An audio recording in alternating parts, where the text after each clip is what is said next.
I don't understand why my wife gets so upset with me for being lazy. I didn't even do anything.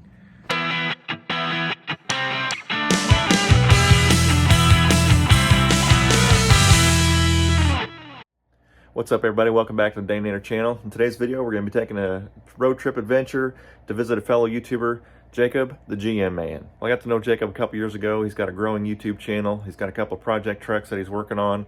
He does some farm videos and different things too. So he graciously invited me to come down to check out his shop, his trucks, and just hang out with him for the day. And we're also going to be discussing a collaboration effort for the two of us for our YouTube channel. So I'm looking forward to that. So let's go hop in the truck, hit the road, and go visit the GM Man. Perfect.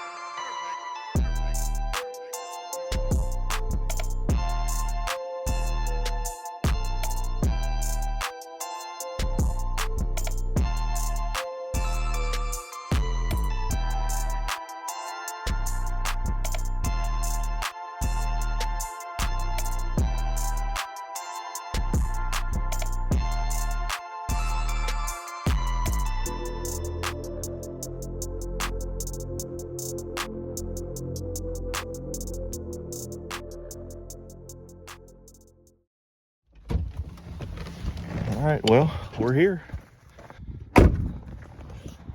There's his square body. Pretty sweet. Let's go on in and see what GM Man's up to. Welcome to the shop. Thank you, sir. So here it is. Nice. So there's not much going on in here. Obviously, a lot of my viewers know this truck. Sure, your viewers, I know some of them have come from your channel onto my channel, but this is my pride and joy, my baby. So I've been following the work on this. It's got a lift kit on it now, right? yep, we're sitting at about 4.5 up front. Pardon the mess, we just painted the shop floor and everything. This is the Rough Country. They actually sponsored me for this, so It's pretty cool. we got all new, front end parts, CV axles, shocks. We had to actually cut off some of the factory frame mounts to bolt on some of this stuff up here. You can tell it's kind of a mess. We're getting ready to do a lot of body work, and we're gonna be changing a little something about it. So it's Cool. gonna be a mystery. So Mystery. Viewers like the mysteries. exactly. So this is his 98. It's a GMC Sierra Yep. SLE. Pretty good looking It's, truck. 2,500 3/4 ton, so it's the full 8-lug, 14-volt rear end.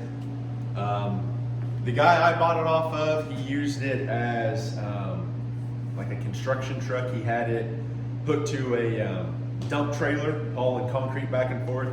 So that's why it's got the gooseneck and stuff in it. Gotcha.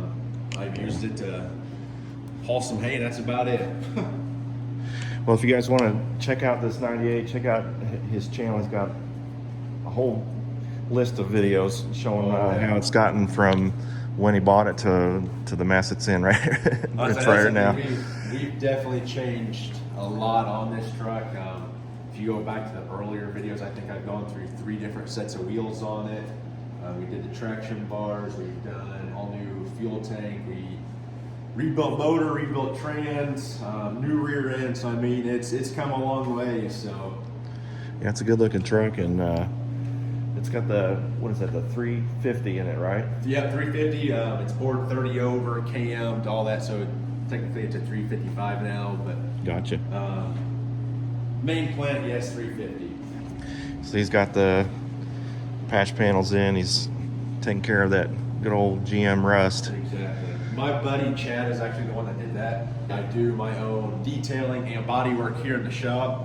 So I've had the patch panels, I think, 3 years now, and they are now on the truck. So it's been another 3 years before I would have got to it. Boy, ain't that the way it goes?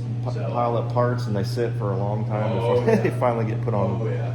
on the thing. But yeah, this thing's pretty aggressive in that.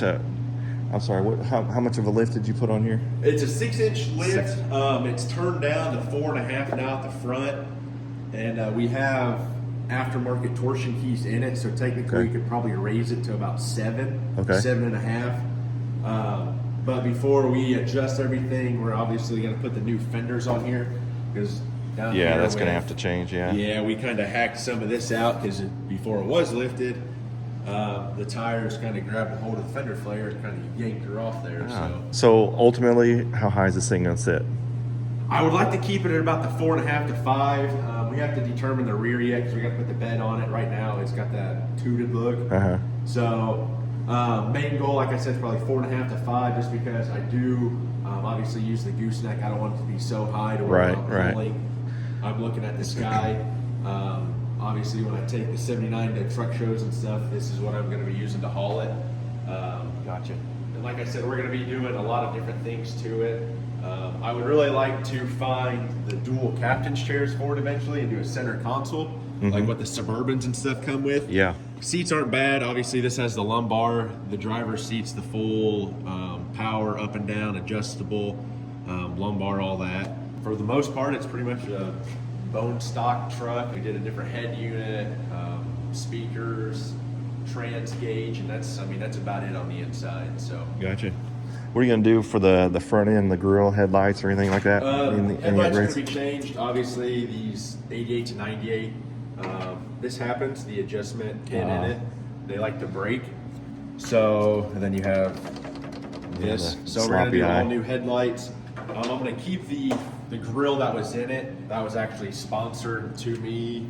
Yeah, it's that one right up there. That was sponsored to me. A guy, his name's Duncan. He's got Indigo Off-Road. He builds a lot of those. That's all. He does all that. So we're gonna keep that. I'm gonna do color match everything. I got new front and rear bumpers. We're gonna do color match. So I mean, it's gonna be a fun process. I'm hopefully gonna have it done by, I'd like to say the beginning of March, but I mean, sometimes life gets in the way. So right, yeah, I know how that goes. Hopefully it's done by then. This is great. I love seeing it. Now this is Jacob's shop. Yep. He's got a kind of a build on this as well. This was what, about this time last year or a little bit longer? This would have been dirt floor. Yeah, so it started as just a farm machine shed. There was tractors and equipment in here, and then we obviously wanted something bigger because we do have a hay farm, and we wanted somewhere we could service the equipment in the winter with the nice heater and stuff. Dad and I got together, decided let's build this shop, kind of pulled some of the dirt out, lowered the floor a little bit, brought in some gravel, did the concrete, and then we just started with the walls and went up. So and they built in some office space. Now you do detailing too, right? Yep, this Auto is detailing. really the main part. We got a drain in the floor. Like I said, we painted the floors last Friday. It held up great so far. I've done 4 details in here, from cars to Jeep to a truck. I mean, lifted. I was kind of concerned that you pull in here, the paint might rip a little bit. Yeah. But no, I mean, it's nice. It definitely gives it a more professional look. Yeah, it does have a nice look to it. Just wanted something to kind of clean it up a little bit. Yeah, that'd be easy to clean up if you have a spill and oil or stuff like that. It was nice too because it kind of brightened it up in here. The lights kind of reflect off of it a little bit more. So yeah, pretty cool. That's a pretty massive door you got there too, so you can pull just about anything in here. Yep. That's great. Very cool. Yeah, this was an interesting build as well to watch the garage get built. This is, if you like time lapse kind of stuff, seeing stuff get built, check it out. This is something that ultimately I want to get done for myself, is to have a building built. So we'll see if that can happen. But everything costs money these days. Imagine that. This is what I think is the iconic part about the garage is the mural. Who did that for you? That was actually my buddy. He was a year ahead of me in school. Donnie. His dad is a tattoo artist, so I mean, he's just got that. It's all freehand. He started with obviously the word "the" and literally just wrapped it around. So yeah, that's pretty sweet. It turned out really good. Let me roll the toolbox out of the way. Yeah, it turned out nice. That's good picture material, getting some selfies. Oh yeah, oh yeah. Well, that's kind of why I wanted to do it, especially once the truck gets done. I can kind of back it in here and use it as a backdrop almost. So yeah, very cool. And that space heater keeps that nice and toasty in here. Oh yeah. It's like 13 outside right now. So I think I got to sit on. It's 55 in here right now, and it's toasty. Yeah, it's nice. That's the thing, especially once you get in here and start working it. Like when I was detailing the vehicle the other day, I took sweatshirt and everything off, just short sleeve shirt, and was just going at it. So. Nice. So yeah, this one here, this 98, that's just one of his trucks in his fleet. He's got a, is it the 79? Is what we call it? Yeah. It's a square body, but he's put a flatbed on it. So let's go outside and let's check that one out. Bundle up. It's a little bit warmer for us, but Yeah, it's only like 13 degrees and wind chill. So tell me the story about this thing. Where'd this thing come from? This was my great uncle, the guy that he went into business with. They owned my uncle still owns a farm shop just in town here. The guy that he went into business with bought it. He ordered it a cab and chassis truck, so just cab, no bed, no nothing on it. Gotcha. They built this flatbed, I believe is an early 80, 81, and then the guy that originally purchased it ended up passing away. I believe it was late 80s. It was titled in the shop's name, so therefore my uncle got it. They used it all the way up till about 2013 when my cousin was the last one to drive it. He said it was smoking real bad, spitting, sputtering. I asked my uncle, I was like, what do you want to do with it? He said, I'm just going to haul it off for scrap, and I couldn't let him do that, so I changed the sending unit in his 95 Chevy for him, and then I got this. Hey, that's a good deal. So, what was it used for? Like specifically for the flatbed, what was it used for?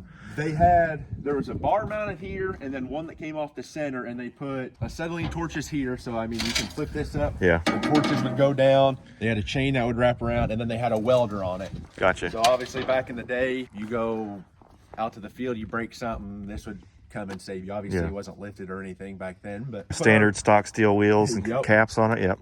Yep, I mean, nothing fancy. It's just a half-ton truck. We did a 4-inch lift on it. Those are 18 by 14 moto metals with 33-inch super swampers on it. It rides pretty good. A lot of the super swampers and stuff, you kind of get that bouncy and hummy noise. But it's been fine. The only thing that I've destroyed on it was the rear axle. Tried to pull a tree down. I hear that's on video too. Yep, that is all on video.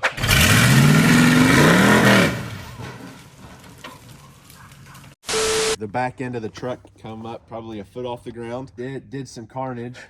That tree was in the ground a little bit more than we thought it was. Huh? But we did all new front end parts, all new steering parts up here on the front. I like how these older trucks, there's so much room under there. They make it nice to work on. We did upgraded LEDs, make it a little bit more modern. Those old glass bulb headlights, they weren't very good. I did like the billet style grill, and then my cousin, her husband, actually water jetted this for me. Oh, that's cool. Eventually this truck will have all new body panels on it as well. I'm gonna probably end up trying to possibly build my own cowl hood out of this one. Power plant for this it was a 350 TBI 350 that we converted back over to a carb setup. It's got a cam and stuff in it. It's got headers, new heads, valve covers, did a 4-core radiator. I might in the near future do the serpentine belt setup off of like the 88 to 98 trucks. And then for the steering shaft, we're gonna upgrade it to an XJ Jeep steering shaft. Oh, neat. It just kind of helps with the sloppiness in the steering wheel and everything. But other than that, that's the build on this. So pretty cool. You want to cold start it? Yeah, we'll try it. I say it's been about 2 weeks. So the exhaust right here. Oh, right there.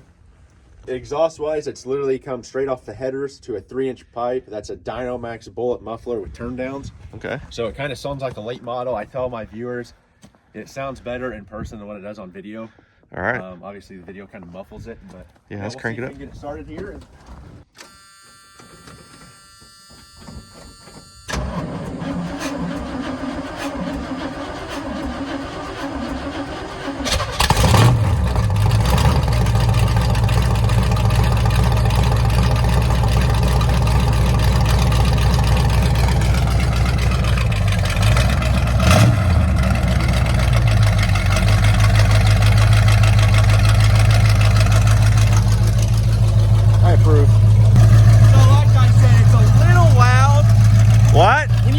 It's not that loud, especially once you hit about the 55 to 60 mark, it kind of just tones itself out. Gotcha. You can have a conversation and stuff in the cab.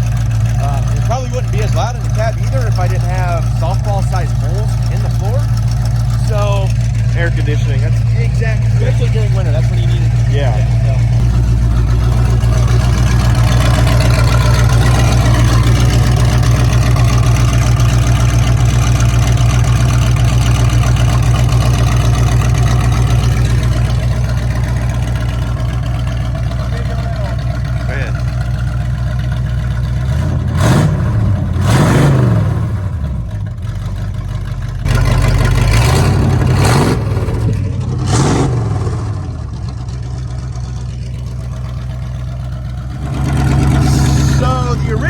gas tank here. Obviously it ran out down here. You put a real awkward bend, so you kind of had to like monitor how much fuel you put in, because otherwise it'd shoot back at you. Gotcha. So what I did is redneck ingenuity. This is just a door hinge. I kind of tack welded it across there, drilled a hole, and then there's the new one. So it's a straight shot, straight down into the tank. You don't have any awkward mess over here now. One of those things that made my life a little bit easier. As high as gas is right now, you can't afford to spill it. No, definitely a lot of head turning and stuff when you take it into town. So Yeah, it'd be hard not to notice this thing, especially hearing it going down the road. This is a truck that you don't have to put on airs. You know, you just get in there, tune around in it. You don't worry about scratching the paint or anything like that. You just get in and put the pedal down. Have fun with it. we'll let it warm up a little bit. We can take it for a drive. Cool.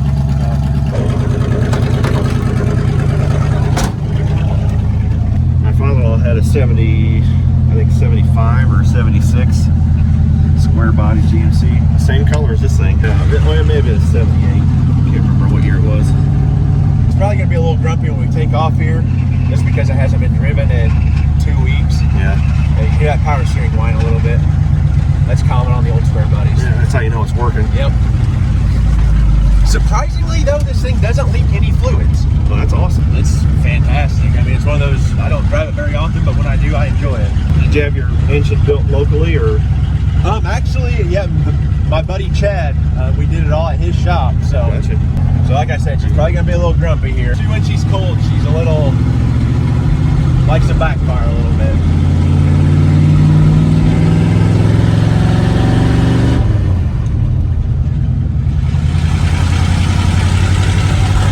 Yep, oh yeah.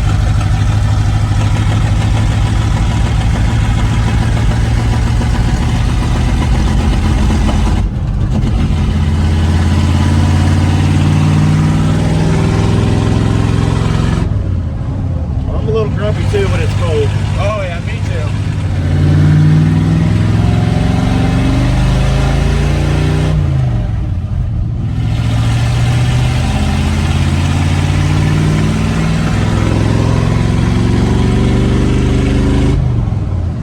Say it sounds really good, that higher RPM. Yep. It really comes live. Like I said, it's not too bad in here either once you're just kind of cruising. Not bad. Obviously, it'd help if I didn't have, like I said, giant holes in the floorboard, but they're kind of hid by the floor mat there. Yeah. It's kind of keep the wind down a little bit.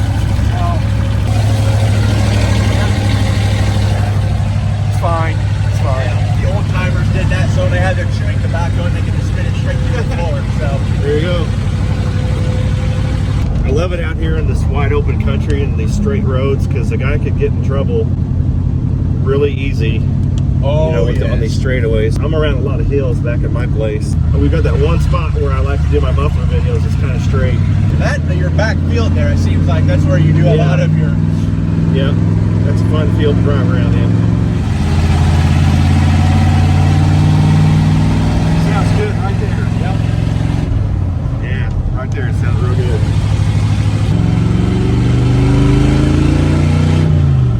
Man, that sounds so good.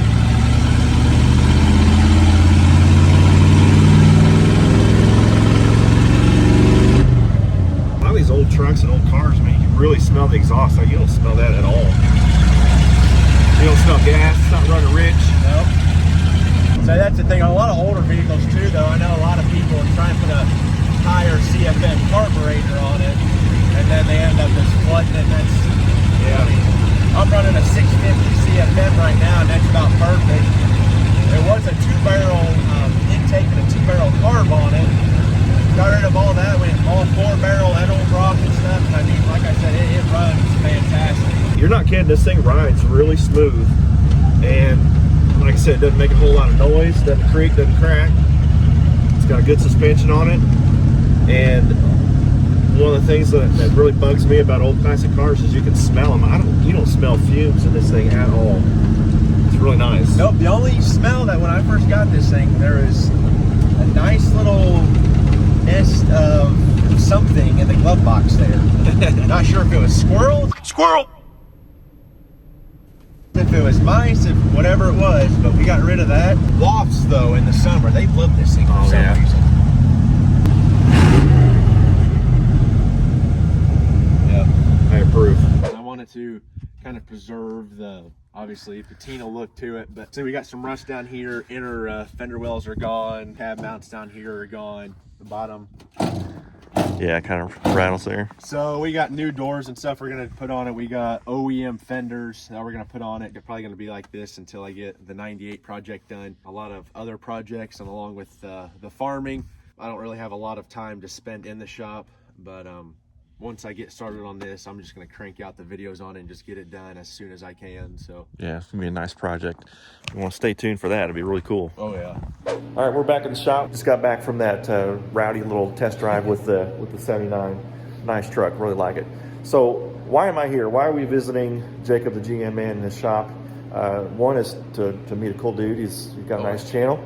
And two is he's going to be doing, actually we are going to be doing some work together with my Rescue Sierra. The project is going to start hopefully soon. We're going to basically be taking care of the rust, like I had mentioned before. This is a kind of work that I've never done before, and when I found out that he did body work and stuff, I thought, you know, it might be a good resource to get this job done. And mostly I'm looking forward to learning how to do this stuff. I've done very little body work. I think I've pulled a dent here and there with a suction cup. It's about the extent of my it's about the extent of my body work that I've done, and mostly ignored rust, and I don't want to do that anymore, especially in this rust belt that we live in. I didn't do it with the Silveresto, and I've heard quite a few comments in my videos. Hey man, instead of doing mufflers, why don't you fix the rust in the truck instead of putting all those mufflers on it?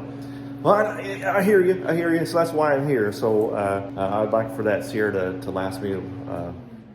You know, that Silveresto, I've had that truck for like 13 years. Oh, wow. I drove the snot out of that thing. It lasted you a while then. Yeah, drivetrain, like I said, great. The rest of the truck, GM drivetrain, yeah, Swiss cheese for everything else. Yep. But so anyway, so we're gonna work together on getting my Project Rescue Sierra rust free. And the biggest concern I have is the frame. And I really don't want the frame to get so bad that it snaps in half. I already got the shock tower that's rusted off, so we're gonna take care of that stuff. But ultimately, I want to learn how to do this stuff, and he's offered to show me how to do this. Disclaimer though, I'm like no professional. I've only done it for about 6-7 years now, so I'm still learning myself. But hey, you got a lot more experience than me, so I'm going to lean on you. He's just showing me how to do it. I'm just kind of the teacher. I'm the Mr. Miyagi, and wax on, wax off. There you go. Yep. So anyway, the plan is we're gonna do a little collab. So we'll start off with me bringing the truck down. We'll put the truck under the knife, and then we'll get to a certain point, and then episode 2, we'll throw it over to Jacob's channel. Yep. And then all you guys can go over there and view his channel, and we'll do episode 2, 3, 4, however many. We'll go back and forth, however many it takes to get the project done. So I've got some plans for the Rescue Sierra. So the biggest hurdle for me to get to those plans is to take care of the rust. So that's what we're gonna do. So stay tuned to the Daynator channel. We're gonna have this project coming, hopefully the next couple of months. We'll have some videos coming out. And if you haven't already, check out Jacob's YouTube channel. He's pretty big on Instagram. I'm kind of jealous. He's got about 10,000 followers over there on Instagram. So check that out. And check out his videos. Check out his 98, his 79. Check out the build on this. It's really been fun to watch. And just stay tuned. He's got a lot of plans for his project trucks. So you want to go ahead and head on over there and subscribe to his channel and support the GM man. So that's about all we got for this episode. Appreciate Jacob taking the time to spend with me and take a look at my truck. I can't wait to get started. Hopefully it'll be a nice content and entertainment for you guys. That's going to do it for this episode of the Daynator channel. As always, thanks for watching. God bless. Be sure to hit that like switch on your way out. We'll see you next time.